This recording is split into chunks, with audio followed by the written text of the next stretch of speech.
हो रही होती है। तभी उसके पीछे से एक परछाई जाती है और वो पीछे मुड़कर देखती है तो उसके पीछे कोई नहीं होता और वो फिर से शीशे के सामने बैठकर तैयार होने लगती है। तभी वो देखती है कि शीशे में उसकी जो परछाई है वो हंस रही होती है। धीरे धीरे देखते ही देखते शीशे में वो परछाई एक चुड़ैल का रूप ले लेती है। शीशे में चुड़ैल को देखकर वो लड़की डर जाती है और वो वहां से भागने लगती है। शीशे से दो हाथ बाहर निकलते हैं और उसे शीशे में कैद कर लेते हैं। कुछ महीनों बाद नीलमपुर नाम के एक छोटे से गांव में घर के सामान की नीलामी हो रही होती है। राजीव भी उस नीलामी में जाता है जहां वो उस घर के शानदार शीशे को खरीद कर ले आता है। राजीव जब उस शानदार शीशे को अपने घर लेकर आता है तो उस शीशे को देखकर उसकी बीवी कोमल उससे पूछती है, वाह, ये आईना कितना सुंदर है। सुंदर तो होगा ही, आखिर ये आईना राजा महाराजा के समय का जो है। तो तुम्हें कहाँ से मिला ये शीशा? नीलामी हो रही थी तो मैंने सोचा क्यों ना इस हवेली से मैं भी कुछ सामान ले ही लूं, इसलिए मैंने इस आईने को खरीद लिया। सच में ये आईना बेहद सुंदर है और वैसे भी आज अपनी शादी की सालगिरह भी तो है, इसलिए इसे मैंने तुम्हें गिफ्ट करने के लिए खरीद लिया। तुम काफी दिनों से बोल रही थी ना कि तुम्हें अपने बेडरूम के लिए एक सुंदर सा आईना चाहिए। तुम मेरी हर छोटी छोटी बातों को कैसे याद रख लेते हो, कैसे कर लेते हो इतना सब कुछ? अरे मैंने तुमसे शादी की है, 7 जन्मों तक रहने का वादा किया है, कस्में खाई है, तो फिर मैं तुम्हारी इतनी छोटी छोटी ख्वाहिशों को कैसे पूरा ना करूं?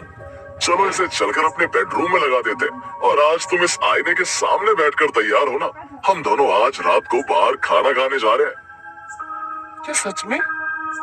हाँ मेरी जान, सच में। राजीव इतना बोलकर वहां से चला जाता है। अब कोमल आईने के पास बैठकर तैयार होने लगती है और अपने बाल बनाने लगती है, मगर तभी उसके हाथों से कंघा गिर जाता है और वो कंघे को उठाने के लिए नीचे झुकती है।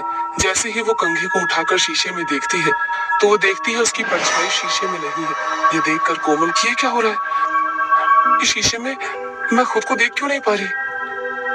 कुछ देर बाद उस शीशे में अपनी परछाई के साथ साथ एक चुड़ैल नजर आती है जो आईने के अंदर ठीक उसके पीछे खड़ी होती है और आईने में कोमल की परछाई रो रही होती है। ये देखकर कोमल वहां से जल्दी से उठकर भागने लगती है। तभी वो चुड़ैल उसके सामने आकर खड़ी हो जाती है। चुड़ैल को देख कोमल चुड़ैल से बोलती है, कौन हो तुम और क्या चाहती हो मुझसे? ये आईना मेरा है और मैं राजकुमारी कलावती हूँ। इस शीशे के सामने मैं तैयार हुआ करती थी, परंतु मेरी सौतन को ये मेरा आईना बहुत पसंद था और इसीलिए उसने मेरे आईने को तोड़कर और कांच से मेरी ही हत्या कर दी। बस तब से मैं इस आईने के अंदर हूँ और जो भी कोई मेरे आईने के पास बैठकर तैयार होता है मैं उसे खत्म कर देती हूँ। अब तू मरने के लिए तैयार हो जा। तुझसे पहले मैंने बहुत लोगों को मारा है, अब तेरी बारी है। मुझे मत मारो, आखिर मुझे मारकर तुम्हें क्या मिलेगा? तुझे मारकर मुझे खुशी और शांति मिलेगी, सुकून मिलेगा और मैं इन सब की प्यासी हूँ। इतना बोलकर चुड़ैल कोमल के पास जाने लगती है कि तभी वहाँ राजीव तैयार होकर आ जाता है और अपने हाथों में घड़ी का टाइम देखकर कोमल से बोलता है, कोमल ये तुम क्या कर रही हो? हमें लेट हो रहा है और तुम अब तक तैयार नहीं हुई हो, तुम्हें चलना नहीं है क्या? राजीव, ये आईना भूतिया है। मैंने अपनी आंखों से इस शीशे के अंदर एक चुड़ैल को देखा और वो चुड़ैल मेरे सामने खड़ी थी। उसने मुझसे बोला कि वो मुझे मार डालेगी। मैं मरना नहीं चाहती हूँ राजीव। कोमल कम ऑन यार, बाहर मेरे कुछ फ्रेंड्स हैं, वो तुमसे मिलना चाहते हैं, तुम्हारा वेट कर रहे हैं और तुम हो कि अपना बचपना लेकर बैठी हो। चलो भी अब। पर मैं सच बोल रही हूँ। अब राजीव कोमल का हाथ पकड़ता है और उसे वहां से ले जाने लगता है और कोमल पीछे मुड़कर देखती है तो वो देखती है कि शीशे में अंदर बैठी वो चुड़ैल हंस रही होती है और उससे बोल रही होती है, मुझे तुम्हारा इंतजार रहेगा, तुम आराम से रात को आना, मैं तुम्हें आज रात ही खत्म कर दूंगी। अब राजीव कोमल को अपने साथ ले जाता है और रात को जब वो राजीव के साथ घर आती है तो उसकी हिम्मत नहीं हो पाती कि वो घर के अंदर जाए। अब एक बार फिर कोमल सारी बात राजीव को बताती है, परंतु इस बार भी राजीव उसकी बात पर विश्वास नहीं करता और उसे बाहर अकेला छोड़कर कमरे में सोने के लिए चला जाता है। राजीव के जाने के बाद भी कोमल की हिम्मत नहीं होती कि वो अपने रूम जा सके। तभी उसे अपनी दादी की याद आ जाती है। दादी, हाँ, अब दादी ही मेरी मदद कर सकती है। वो मुझे बचपन में भूतों की कहानियां सुनाया करती थी कि किस तरह से वो भूतों से लड़ती थी और उन्हें भगाया करती थी। और उसे याद आता है कि किस तरह से तब उसकी दादी उसको भूतों की कहानियां सुनाया करती थी। उसकी दादी को बहुत अच्छे से भूतों को पकड़ना आता था।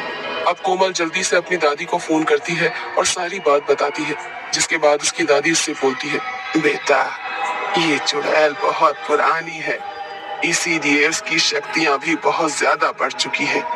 जहाँ तक मुझे पता चल सका है तो वो चुड़ैल इस तरह से आईने के मालिक को मारती है और उनकी आत्मा को शीशे में अपने साथ कैद कर देती है।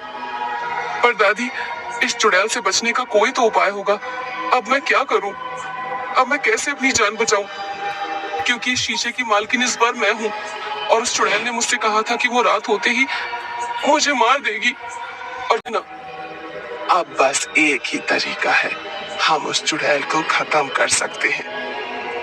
पर तुम उस चुड़ैल से अपनी जान बचा सकती हो। वो कैसे दादी? तुम्हें लाल कपड़े से उस शीशे को ढकना होगा और तोड़ना होगा।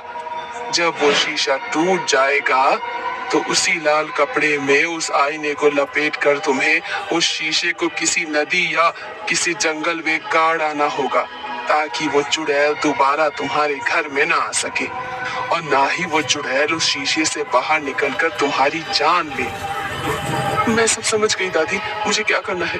अब मैं उस चुड़ैल को इसी शीशे के अंदर कैद करूंगी, ये किसी की जान नहीं ले पाएगी। कोमल बेटा, वो चुड़ैल बहुत शक्तिशाली है, तुम्हें संभल कर अपने काम को अंजाम देना होगा। अब कोमल ऐसा ही करती है और वो अपने कमरे में जाने से पहले एक लाल कपड़ा उठाती है और उसे उस शीशे के ऊपर डाल देती है। परंतु ये सब कुछ राजीव देख लेता है और कोमल पर गुस्सा करने लगता है। तभी राजीव को शीशे में वो चुड़ैल की आवाज सुनाई देती है, मेरे ऊपर से लाल कपड़ा हटा दे कोमल, मैं तुझे नहीं छोड़ूंगी। पहले तो मैंने सोचा था कि मैं सिर्फ तुझे मारूंगी,